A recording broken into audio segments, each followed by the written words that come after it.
अस्सलाम वालेकुम एवरीवन। इस लेक्चर में हम करने जा रहे हैं आपके यूनिट 2 चाइनीज न्यू ईयर का ग्रामर का पार्ट सी, जिसमें उन्होंने हमसे कहा है मेक प्रेजेंट इंडेफिनिट और प्रेजेंट कंटिन्यूअस सेंटेंसेस। अब ये हमने वैसे तो पहले किया हुआ है प्रेजेंट इंडेफिनिट और कंटिन्यूअस टेंसेस, लेकिन मैं आपको थोड़ा सा एक रिमाइंडर दे देती हूँ कि ये क्या होता है। प्रेजेंट इंडेफिनिट का मतलब है कोई चीज जो होती है।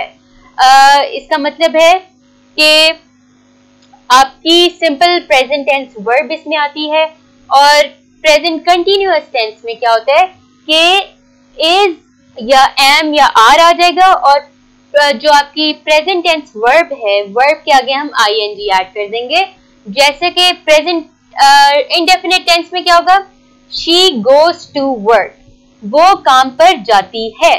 ठीक है, गोज हमारा प्रेजेंट टेंस वर्ब आ गया, और वो सब्जेक्ट के मुताबिक आपने ईएस लगाना है, वो तो हमें पता ही है। ठीक है, बाकी इसमें आपको बेहतर समझ आ जाएगी जब हम एक्सरसाइज करेंगे। और जो प्रेजेंट कंटिन्यूअस टेंस होता है उसमें हम क्या करते हैं कि she is going to work, यानी कि वो काम पर जा रही है। तो डिफरेंस क्या होगा, जाती है और जा रही है का डिफरेंस है। ठीक है, तो इसी तरह के हमें 6 सेंटेंसेस दिए हुए हैं, काफी आसान है। इसको सॉर्ट आउट करते हैं, इसको सॉल्व करते हैं। अच्छा, फिर यहाँ पर कोई अक्सर जो हमारे सेंटेंसेस हैं वो नेगेटिव सेंटेंसेस हैं। नेगेटिव का मतलब है जिसमें ना आ रही हो, जिसमें नॉट आ रहा हो, जिसमें डोंट आ रहा हो। ठीक हो गया। यू ब्लैंक चॉकलेट, और हिंट पे हमने, हिंट के लिए हमें उन्होंने दिया हुआ है नॉट और लाइक, तो हम इसको क्या कर देंगे, you do not like chocolate.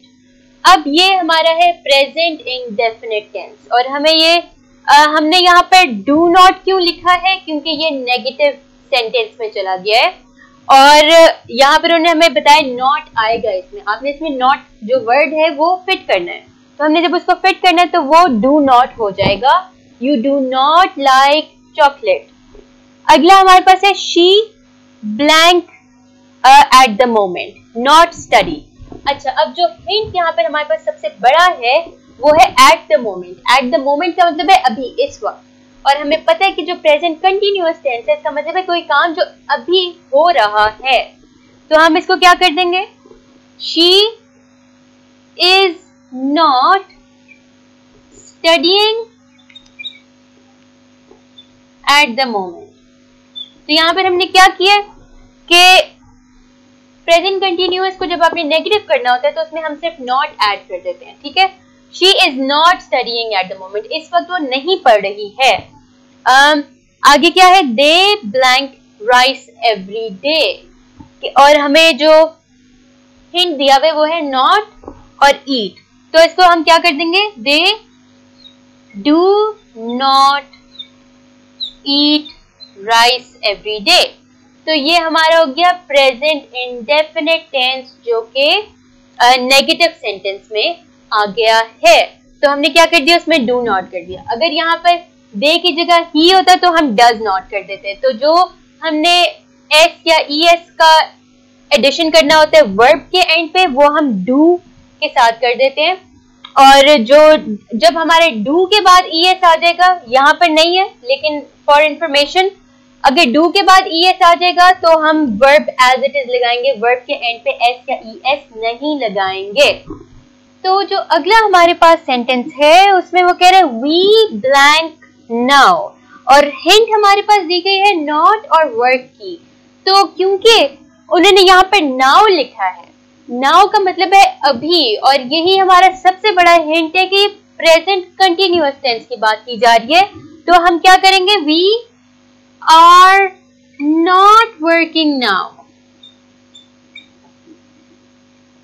समझ आए कि हम अभी काम नहीं कर रहे हैं।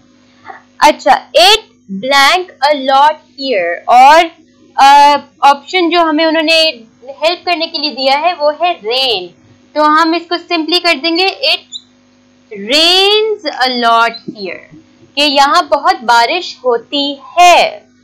I blank on holiday tomorrow। अच्छा, यहाँ पर हम इसको कर देंगे I am going to holiday I am going on holiday tomorrow.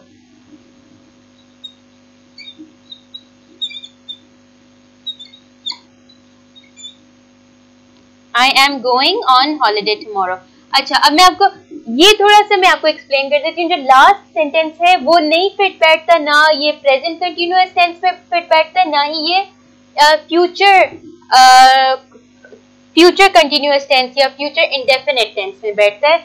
ये उनके रूल्स को फॉलो नहीं करता, लेकिन अगर हम इसको पढ़े तो हमें मतलब समझ आ जाती है कि जी क्या बात हो रही है, कि मैं कल छुट्टी पर जा रहा हूँ। तो हमें पता चल रहा है कि रूल्स जो इस्तेमाल हो रहे हैं वो प्रेजेंट कंटिन्यूअस के हो रहे हैं, लेकिन बात जो हो रही है वो कल की हो रही है। तो इस मामले में आपने परेशान नहीं होना, आपने उसमें बस देखने के टुमारो आ रहा है, अगर उन्होंने ऊपर जो ऑप्शंस दिए हुए उसके अकॉर्डिंग ही आपने करना है। आपने अगर उन्होंने कहा प्रेजेंट कंटिन्यूअस टेंस है तो आपने वही वाला टेंस यूज करना है, आपने उसमें फ्यूचर नहीं ऐड कर देना। सिंपली जो आपसे इंस्ट्रक्शन में कहा जाए उसी को फॉलो कर लें, आपके लिए आसानी हो जाएगी। अब हम इसका चलते हैं पार्ट डी की तरफ। अगले क्वेश्चन में हमसे कहा जा रहा है पंक्चुएट द फॉलोइंग पैराग्राफ, यानी कि इस पैराग्राफ में हमने एक तो पंक्चुएशन ऐड करनी है, यानी full stop, commas, inverted commas, exclamation mark, जो भी इसमें आता है वो हमने ऐड करना है। इसके अलावा हमने इसमें कैपिटलाइजेशन करनी है, यानी कि जहां पर कैपिटल लेटर्स आएंगे वहां पे कैपिटल लिखेंगे। अच्छा, तो ये स्टार्ट कुछ इस तरह हो रहा है, on the eve of the Chinese new year. तो पहली गलती इसमें है कि ऑन का ओ कैपिटल आएगा, क्योंकि ये स्टार्ट ऑफ द सेंटेंस है, on the eve of the Chinese new year. अच्छा, अब चाइनीज न्यू ईयर ना एक प्रॉपर नाउन है, पूरी फ्रेज ही प्रॉपर नाउन है, क्योंकि ये एक पर्टिकुलर उसकी बात हो रही है। किसकी बात हो रही है? एक फेस्टिवल की बात हो रही है। तो हम लिखेंगे चाइनीज न्यू ईयर। तो ये फर्स्ट लेटर सारी कैपिटल कर देंगे। On the eve of the Chinese new year, comma, यहाँ पर एक पॉज आ रहा है, यानी कि यहाँ पर कॉमा आएगा। It is customary to visit relatives and partake in large dinner where a number of specific foods are served। पूरा ये एक सेंटेंस यहाँ पर हो गया हमारा खत्म, तो यहाँ पर आ जाएगा फुल स्टॉप। आगे हमारे पास है it is typical for a Chinese family to make 8 to 9 dishes for New Year's Eve. तो अब हम क्या करेंगे? पहली गलती इस जुमले की है कि हमारा आई स्मॉल है, आई कैपिटल होगा क्योंकि ये स्टार्ट ऑफ द सेंटेंस है। It is typical for a Chinese family. अब चाइनीज का सी भी हमारा कैपिटल ही आएगा, और उसकी वजह ये है कि जब भी हम किसी कंट्री का नाम लिखते हैं तब तो फर्स्ट लेटर कैपिटल ही आएगा, लेकिन जब हम चाइनीज, पाकिस्तानी, अमेरिकन, ब्रिटिश, जो भी हम इनके बारे में लिखेंगे, जो भी इन कंट्रीज के नाम के, इन कंट्रीज के लोगों का जब हम नाम लिखेंगे तो हम फर्स्ट लेटर कैपिटल कर देंगे। तो चाइनीज, पाकिस्तानी, ब्रिटिश, अमेरिकन, ये सारे जो फर्स्ट लेटर्स हैं कैपिटल आएंगे।